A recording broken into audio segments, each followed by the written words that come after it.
Good evening, everyone. Welcome to the living room. This is the next edition of Pep Talks, frank conversations about the state of education today.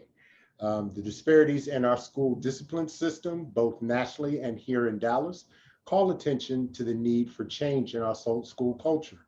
The use of zero tolerance practices and the over disciplining of youth of color, specifically Black youth, have continued the flow of Black boys and girls into the school to prison pipeline. Our educational system spends vast amounts of money for security services and minuscule amounts comparatively on the mental and emotional well-being of our youth. Systemic racism, racist practices and policies have impacted communities of color, but specifically Black communities, creating wealth and achievement gaps that spill into our school system.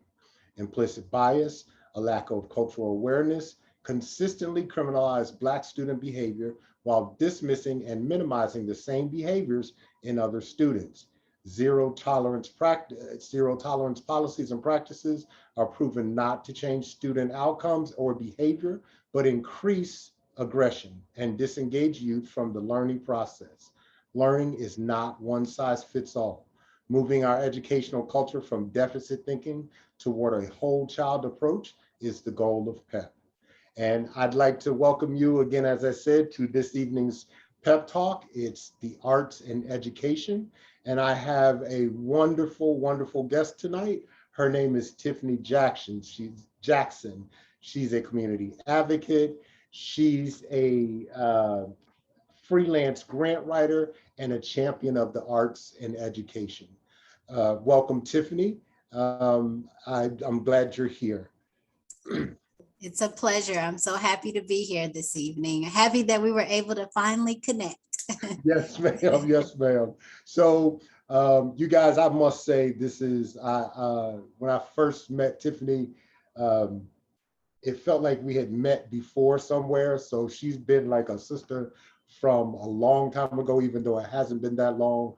So it's just like with some other guests, it's going to be very relaxed and very straightforward. Tiffany, I'm going to give you an opportunity to introduce yourself. Uh, Tell me a little bit about your story. All right. Well, art has always been a part of my life. I was a dancer through elementary, middle school, and I stopped in middle school and then started dancing again in high school. So my form of art is dance. And so I never danced professionally. I don't have a degree in dance. It's just something that was birthed in me from my father, who is deceased, but it was birthed at an early age in me. And so I just always had a passion for the arts.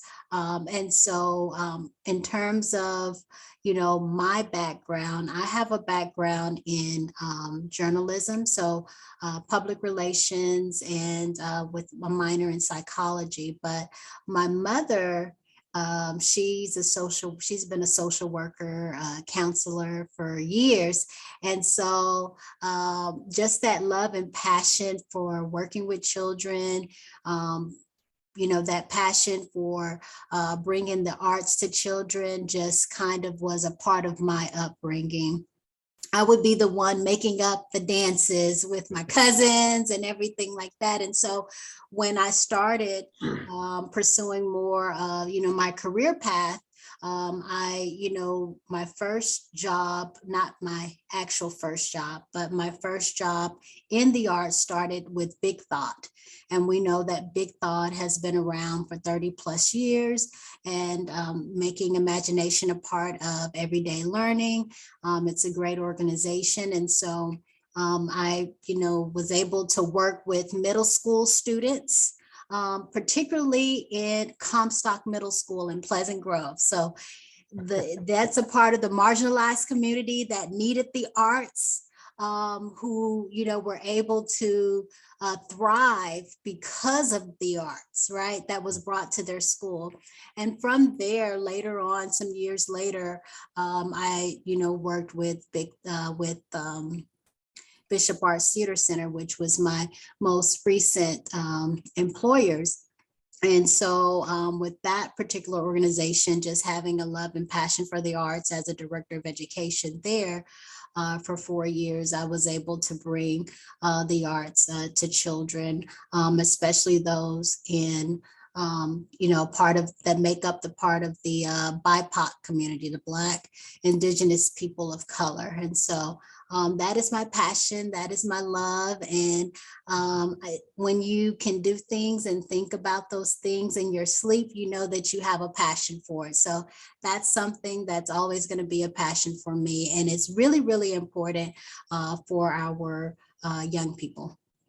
Nice. So what I want to touch on I want to start the question is, and you alluded to it, how important are the arts to be incorporated into our everyday educational schedule, our school day schedule, do you think? It is 100%, needed, right? I think that a child is not complete without the arts. That's why we're moving more into the STEAM concept of, having science, technology, engineering, art, because art is that piece that bridge everything together. Yeah. And math. And a lot of times in these careers, these jobs, they're looking for people who have an art background, not just that science, but what about, are you thinking creatively when you are, doing science and technology and engineering? So art is that glue that brings everything together. So yes, if you don't have something that's properly glued, it's going to fall apart, right? So art is the glue. And so that's why that's something that's very important. And and so the recent conversations that I've been having is understanding that education is not just ABCs, right? It's a holistic approach, and it's a whole child approach. Mm-hmm. And I think, and specifically when we're talking about youth that have experienced trauma, that are dealing with issues that come up in the home, the arts, and especially expressive arts, they can be used to help heal those traumas, mm-hmm. to help bridge that gap between how a child is actually seeing themselves and actualizing their feelings. So I think that, again, the state of education, we need to change how we're doing education today. It's not that we say we get rid of the basics, because you have to have building blocks, but as you said, the glue that holds it together. So tell me what you think would be, what did you do at Comstock? How did you see change at Comstock with implementation of the arts? Absolutely. So at Comstock, I was the community site manager, and I was there for about 5.5 years through Big Thought. And so while I was there, I was working with 6th, 7th, and 8th graders. There were some that actually were very shy.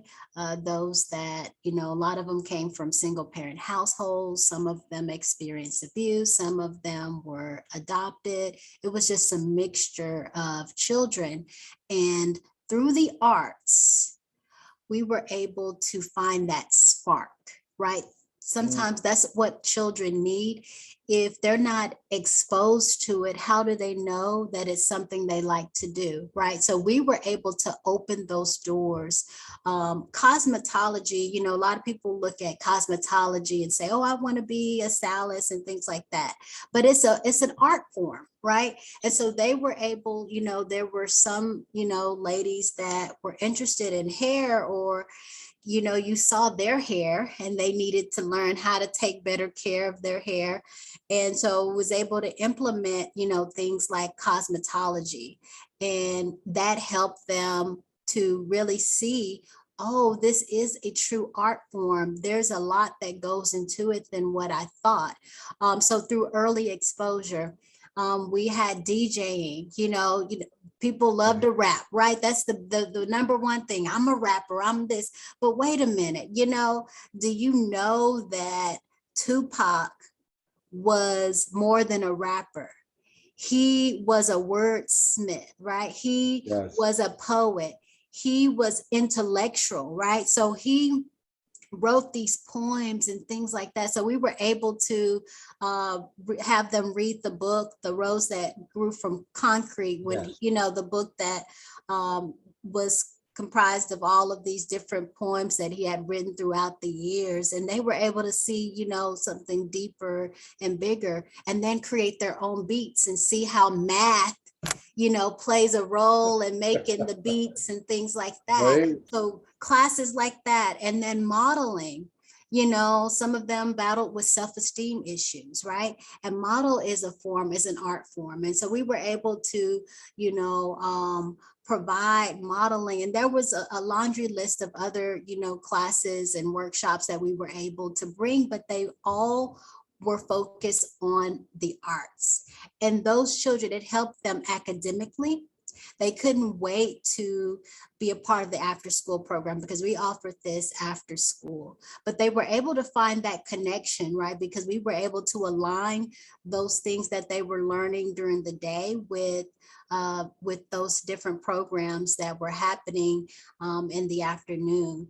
And so, I saw one of the students, and that's been several years ago, when I worked there, and back in like maybe 2009, and I saw one of the young ladies probably about 2 years ago, and she said, Miss Jackson, well, actually they call me Miss Tiffany. Miss Tiffany, I've been trying to find you. And she was one of the shy students, Gotcha. a Latino young lady. And she was like, I've been trying to find you because you really helped me when I was in middle school. And now I have a love and a passion for the arts. I'm in college, I'm doing well. Nice. But it was because of being a part of your modeling class that you had, and how that just changed my life.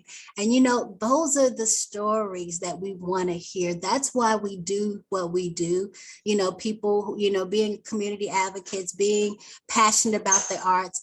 That's why we do those things, because we want to, we want to see our children, go on to do great things. But it shows that art is more than just drawing, or more than just dancing. It can help the trajectory of your life, change your life forever. And so that's why it's important. Very good. Very good. My next question is gonna go off of what you simply said, because I believe that we need to, the after school space is great. I'm not saying anything about after school space, but times have changed Mhm. and life has, again, as it sped up with technology, our lives got more cluttered when the computer came around, the cell phone came around, and now we've been through the pandemic, and people's uh, time frames have changed, like what they have time for. So Mhm. I'm a big proponent of in school time, Right. right? So that's my next question for you. Do you think that the arts should be incorporated? And like you said, we're not just talking drawing, we say we have art class and blah, but there's so much more. Do you think that we should be incorporating that into our in-school time? And I know people are going to say, well, when do we have time to do that? But I mean, if we have an after-school time and the kids are not engaged and they're not showing up to the after school, or that, some, when are we gonna make a change? Like, it's time to pivot. So do you think that should be something that should be incorporated into our in-school time bell schedule? Absolutely, absolutely. And I think that we're slowly getting to that point and seeing that we're relying a lot more on outside organizations to come in during the day. I know through Big Thought, through learning partners, that's something that they really look at, not just providing after school programming out of time, but in school programming. And so they, give these, funding through districts like DISD, Dallas ISD, and they've been able to provide those in-school sessions. But it's not enough just to have one and dones, right? It's Yeah. something that has to be ongoing. And that's why it's even more important to maybe even train the teachers so that they're able to do that. But I know they have a lot. So us as, professionals or people in the community, being able to, for us to have more funding opportunities to bring us in during the day is going to definitely make a difference. If Yes. that's more of the focus, because yes, it's hard, for kids sometimes to stay after school. Since the pandemic, busing systems have been an issue Yes. for a lot of the school districts. They're a decline in, as having as many buses driving and things like that. A lot of the people are not driving buses like they used to, so it makes it very difficult. And then if I have to get home because I got to cook for my siblings because I'm a latchkey kid, or so I mean, just all of those variables. And so it's very important that we have in school art programming, Yes. that the superintendents and things, they see the importance of utilizing more of us as outside community advocates or organizers to be able to bring this and offer it in school. Yes. And so I'm gonna say a few things because I'm really hard on the school district because we that's where we spend a large portion of our lives as youth, Mhm. right? And the interactions that we have. And I don't want to say, I am not asking for teachers, adding one more thing for teachers, Right. but because that's not what they're there for. They're trained to be Mhm. teachers, right? I get that. Let them just do that. But it's time that and I understand, you know, paraprofessionals out, when we say paraprofessionals, we're talking outside organizations, things like that. They may not understand the flow of school, but that's where partnership comes in. And Mhm. partnership is not, um, it's not just I bend to what you do, right? That's not a partnership. Mhm. And you've said this before about and I know in a previous job, that things were brought to the community. And I think it's time that we start moving things towards the school is actually involved in the community, not making a community center, right? Like we're Mhm. still asking people to come to your space, but Mhm. actually bringing things.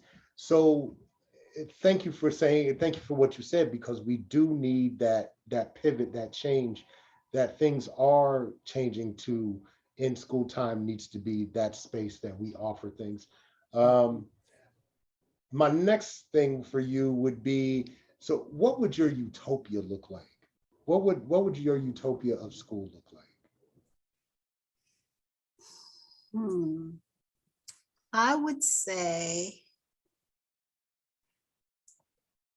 it would look like, I think similar to some of the art schools, like Booker T and things like that, where everyone is a creative in some way, right? And so there is that freedom to be, to create these more inclusive spaces where people are able to freely create, right?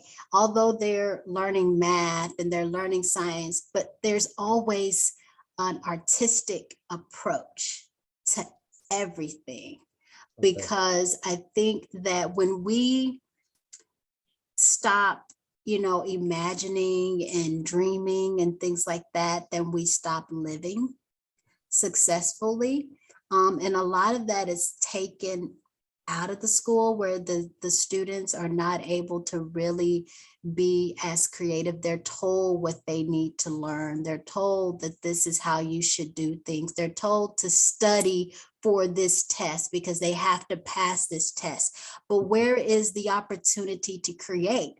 And why is it that the arts is the first, when we're looking at, cutting the budget, Yes, that yes, the arts is the first thing to go? But then you're saying you want your children to succeed successfully with these testing, these exams, but you're taking out that outlet for them to be creative, right?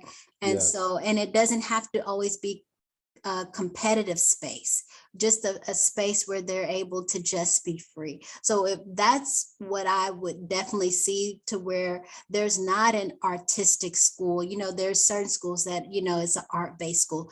All of them look the same, right? All of them, everyone have equal opportunities, quality, equitable programming.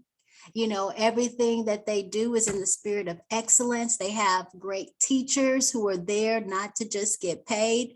They're there to really, really be able to work with students, and they're creative thinkers themselves.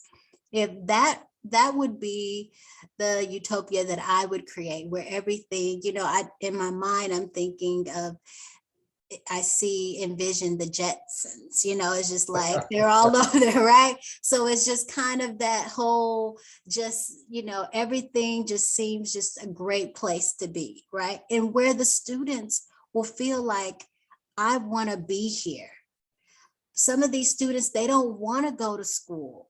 They were so happy that the pandemic hit, they didn't know what to do, right? Some of them were happy. Some of them, because they needed more of that social connection, they struggled. But some of them was like, I don't want to go back, but that's because we're not creating a space where it looks like, they're able to create, and be free, yes, and enjoy themselves. It's like, we're robots, and we're just, you're actually just, the teachers are programming them to pass these tests, and yes. that's it. And that's it. That's And it. that, and I think, you know, I'm a big proponent. I am not knocking school, because then people say, well, look, we're number one in this, the district.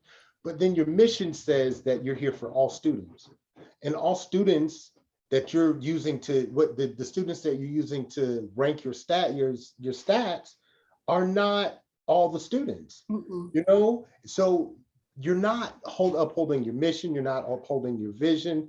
And if you say you're here for all students, and you know that these things work, why are we still, she's going to be on our next show, but Dr. Chambly talks about, how when she was teaching, the principal came by and she said her room was just free flow, right? And the principal was worried, like, well, what are they? But when he went in and actually taught, they were actually learning, but they didn't have to be in the seat. It was this, it was kids Mhm. moved here. And that's what you were alluding to, and that you didn't allude to, that's what you said, was that a free thinking space, a Mhm. creative space. We're not robots. Kids are not robots. Mhm. Kids are, it's hard enough as an adult to sit still, Right. right? I, Mhm. so I know. So I'm just wondering, when are we going to make that change, that pivot? We have a new superintendent coming in. She was Mhm. unanimously voted in, or by the trustees. I'm hoping that we'll see some real change. And I understand that that's what you give principals for, because they have, I'm hoping that we'll have more directive from the district to Mhm. be more free flow, more thinking, Mhm. more Mhm. creative spaces, so that, and it's time we're talking, because what you're talking about is funding. You're talking about philanthropy, and you're talking about federal government, how funding goes. when are we going to change how we like uh, score our schools, right? It's not the test. The tests aren't doing what they say they're doing. Mhm. I mean, Harvard's not even using the SAT and all of that anymore. And that's the upper echelon supposedly of our things. So if they're not doing that, when are we going to change Mhm. on a slower level? But so I asked you that. Tell me your dream job. Give me your My dream. dream job is a place where I don't have to wear shoes. I don't like wearing shoes. Let me just say that. All right. That's number one. Where I don't have to wear shoes. I can walk around barefoot, right? Okay. My dream job would be a place where I myself am able to create without there being where my creativity will not be stifled because of rules or policies put in place. My dream job will be one where I'm able to really work with I just got to say it, focusing on the BIPOC students, right? My focus is really trying to help that population of children, and just a place where, in the mission statement, it's aligned with what we truly do, and that is to, create or not create, but empower our students to just, be them, create their creative selves, where they're able to, um, you know, heal, from, through the arts. Art is healing, right? It's very therapeutic. And so having, you're walking around in these different classrooms where it's no desk. We don't need desks. We don't need tables. We just need open space to just do whatever, right? And there's color, right? Because if you have all of these classrooms that look dull and things like that, so very colorful space, a very open space, and where majority of the teachers look like the students, because that's another issue. How can you understand me if you're not, if Of you me. don't look like me? You're not of me. You're not Yeah. of me. You're not of me. You can't, so that's why, you're wanting me to understand, STEM and even possibly pursue STEM. But, there's a underrepresentation of minorities in the STEM fields, but you're not a minority. And you're trying to teach me and show me the path. Well, I need to see someone that looks like me, because I'm more likely to understand and feel like this is something that I can achieve because it's something you've achieved. It talks about it. It speaks to importance, right? If Right, right. yeah, and that's what we're fighting. If you come from that community and all you see that's held up as important is this one demographic, Mm-hmm, why do I even want to pursue this field? mm-hmm. Right? That it's not important enough for you to do it, but you're going to tell me to do that. But Right, I can't. right, Yeah, right.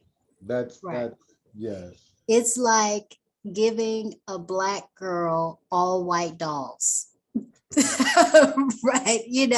It's like, okay, wait a minute. My hair doesn't look like this. So what is it, how am I going to get my hair to look like that? My skin doesn't look like that. So here I am. I have a false reality of beauty. Right. So here I go and, having all this surgery, wearing, getting my hair straightened, wearing, straight wigs, things like that, thinking that that is Epitome of the what epitome yeah. of what beauty looks like, right? And so here I'm going to grow up thinking this is what I need to do in order for me to feel and know that I am great then I need to look like this. That's the same thing with, our education system. If we don't have the people there that look like us, that can help us and direct us, sometimes it's hard for us to believe that this is something that is, we can really achieve. It seems like it's something further away from us that's really unattainable. And so, that's something that we really need to, do a better job. And so that would be, my dream job. I know I went on and on, but yeah, No, that's my dream but job. that's what we're here for, because, that is the thing. That's why I loved, I can't take credit for calling it Frank Conversations. That was something that was divinely given, right? Like that, this is what you need to talk about, because I've been in so many spaces where I was reading an article on LinkedIn where professionalism is being used. Professionalism is an acronym for racist practices, right? It relates to racist practices. It's supremacist.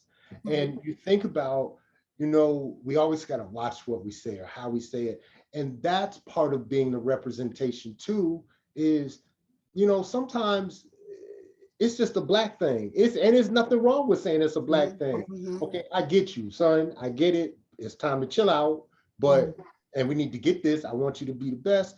But then that's just something that you can't teach that to somebody that doesn't know. And I said that to say that you're expounding on the issue is part of the reason that we have to have these frank conversations, because it's not going to be just let me ask these questions and you answer the question. That's not a conversation. A conversation is you have an idea and you would share a thought, I share a thought. We see that's what education is supposed to be. We're modeling for our students, and what we're modeling to them is it's not artistic, it's not creative. Right. It's like you said, we're programming robots. Right. And I mean, I don't really care for robots. I mean, myself, and Right. yeah. So, I think we need to model better for our students, a better form of education. I do think that we need the arts to be a big part. And yes, your dream job, your explanation was perfect. It's never too much. It's with me, you can go as far as you want to go. You can go as far as you want to go. So I want to ask you, I want to take a little time to talk about what you're doing right now, what you have coming up, either as it relates to the arts or just in your day to day. What do you have going on that's making change for these kids?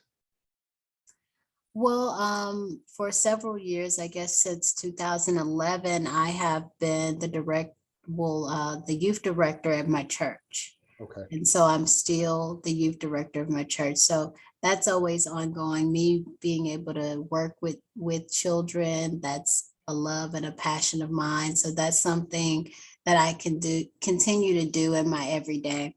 Don't have any children, but I love working with them. I don't plan on having any. So so that's my thing. And then just really working with organizations that serve kids, right? And those that are from marginalized communities. That's really my love and my passion, and working with organizations. Right now, the organizations that I'm working with, they're startups or they've been around, but they're needing a little bit more, direction. And so being able to help them with,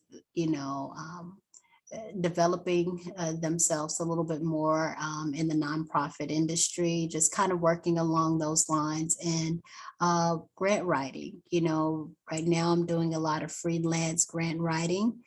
And so that's something, so if you're out there listening, I was getting ready watching, to do that shameless plug. Come sending on, a plug right now. it's time to put the plug in. Go ahead, go ahead. Yeah, just reach out to me. I will be happy to assist you, and serve you, because I want to see more organizations, especially organizations led by people from the BIPOC community for them to be able to serve that demographic of students. But they have to have funding to do that, right? Nothing is free. Gas is $5, so it's like, you know, it's gonna, we don't know how much is going to increase, but we really need to find those funds that they can use to be able to provide these programs that are going to really help our children, right? Because, and not just creating programs, because anybody can create a program, but it has to be an equitable program, quality, right? They don't have to go up north and North Dallas and things like that to get the same, if not better, level of programming. So we want to make sure that we're, and I stress to them, it's not enough to just put a program together. It has to be quality, because we always should want to give our children the best. And so that's something that I'm just a stickler for, just making sure our children have the best. And, working with people like yourself, volunteering my time to work with organizations who are out there doing the work, right? Team up with people who are doing the work, who has some of the same passion, because there's enough room at the table for all of us. Instead of working in these silos, it's important for us to band together so that we can reach more. Yes. And so I was a part of a help put together a community event last weekend, and that was in Joppy. Joppy is another underserved community that really needs a lot. I mean, there's not even a school in that community, right? And so it's like, it needs, more resources just in that neighborhood. And so we were able to, put a community event together. The numbers wasn't really great, but I think it had a lot to do with the location that we selected. But that's not going to be our last. We're going to continue serving that community. And so this Saturday, I am working with some great people and helping, to put together a community event that will happen in Pleasant Grove. And so really excited about that event, the 2022 NU Holistic Fair. Definitely want you all to come out from 9:30 to about 3 p.m. through 3:30. It's going to be a lot of fun. And so we're definitely excited about bringing these resources to our community. That community is largely Latinx and African American. And so those are the people that, we know when it comes to physical health. Sometimes we don't, that population, we don't know ways to take care of ourselves or know about all of the resources that are out there for us to help us so we can live longer, like my grandmother lived to be 101 years old, passed in 2013. But it was like, it's because of her learning early on those natural remedies, that helped her. But, we won't ever see that type of living if we don't get these type of resources so that we can take better care of ourselves, both starting, with not just physical, but starting first mentally and emotionally. When we're not good up here, we can't be good anywhere else. Yeah. So, we're going to offer, mental and emotional wellness, awareness, workshops. We're also going to focus on financial literacy and physical health, dietary health, all of these things that are really needed in our community. And these resources are free, and to be able to take advantage of free things, right? I cannot, say that word, enough. Free, it's free. So, to be able to get quality information, we don't ask for any, we're not going to ask for anything but your name, So you can register, so you can get fed, because we're going to have some delicious food Yeah. and, some great activities, bounce house and volleyball net and all of these things where we can have a lot of fun in the community. 1910 North St. Augustine Road. That's Talk about Dallas, it. Talk Texas. about it. Talk about it. Dallas, Texas, 75217. Yes. Yes, Yes. NPG. Yes. That's my Yes. hood. Yes. Yes. That's it. Honestly, I partnered with you guys. I partnered with Tiffany on a previous event. And, you said something about with Joppy. It's never about, we stress so much, it's got to be all these people because it's about how we look. But Mhm, the people that come out, they come out and then you come back. It's never about how many, it's not about how I feel or mhm. how I look or what it was not a success because this, when we did our first event, we didn't have a great turnout, but Mhm, it was such a good event that it's led to all these things that we've had over the last 8 months. mhm, And we have our next one coming up. So it's not about, I'm not here doing it for me or how mhm, good we look or, mhm. I get to put it on social media. We had 1 million people and no, if we get 60 people and we give them, those 60 people deserve, like you said, quality. Mhm. That's what we need to start focusing on. It doesn't matter if you come out. My dad always told me, you do what you're supposed to, what you're going to do, no matter who's there. Right. It's not about, you don't give less because this is that. So no, we're not going to do that. Joppy was a great event. Didn't the turnout was the turnout is going to be more. You're an excellent community organizer. You're a beautiful person and you have a heart that's pure. So I want to thank you for joining us today and joining me today. And you guys, I'm going to give her one more time to give her so that she can put her plugs in so that you can reach out to her for her grant writing. How can they get in contact with you, young man, young lady?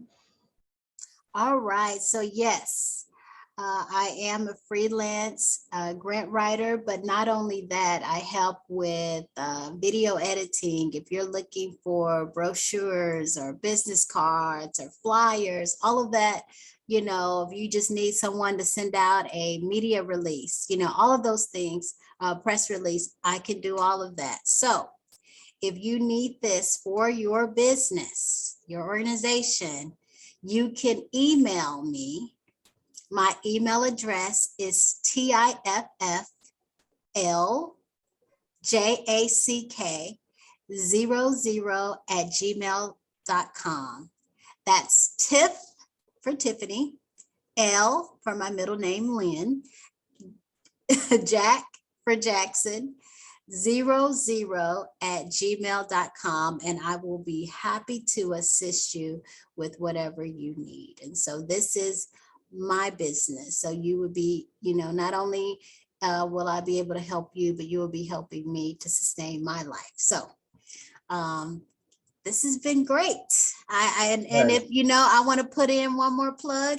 Go So ahead. if you are in the community of Pleasant Grove, this Saturday from 9:30 to 3 p.m., we want to see you for this 2022 Holistic and You Health Fair.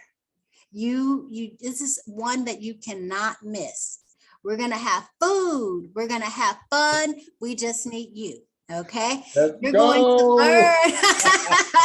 You're going to learn about Yes. financial, literacy, physical health, dietary health, mental and emotional health. You're going to also learn about creating your own garden, because Yes. we know that we are headed to a food desert, and some of us live in food desert areas. And so Yes. this is a way to teach you how Yes. can you grow your own, Yes. vegetables from home, and you don't have to live in a house. You can do it.